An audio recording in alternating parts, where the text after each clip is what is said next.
The word of the Lord came to Jonah, son of Amittai. Go to the great city of Nineveh and preach against it, because its wickedness has come up before me. But Jonah ran away from the Lord and headed for Tarshish. He went down to Joppa, where he found a ship bound for that port. After paying the fare, he went aboard and sailed for Tarshish to flee from the Lord. Then the Lord sent a great wind on the sea, and such a violent storm arose that the ship threatened to break up. All the sailors were afraid, and each cried out to his own god. And they threw the cargo into the sea to lighten the ship. But Jonah had gone below deck, where he lay down and fell into a deep sleep.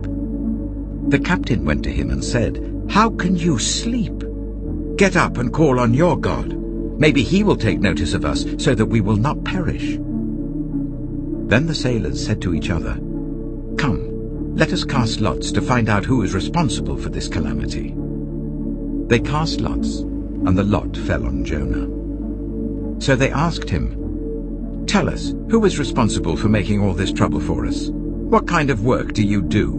Where do you come from? What is your country? From what people are you?" He answered, "I am a Hebrew, and I worship the Lord, the God of heaven, who made the sea and the dry land." This terrified them, and they asked, "What have you done?" They knew he was running away from the Lord, because he had already told them so. The sea was getting rougher and rougher, so they asked him, "What should we do to you to make the sea calm down for us?"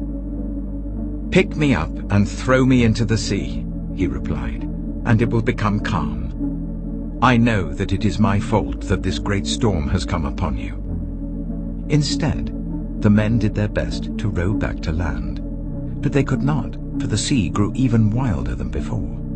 Then they cried out to the Lord, "Please, Lord, do not let us die for taking this man's life. Do not hold us accountable for killing an innocent man, for you, Lord, have done as you pleased." Then they took Jonah and threw him overboard, and the raging sea grew calm. At this, the men greatly feared the Lord, and they offered a sacrifice to the Lord and made vows to him.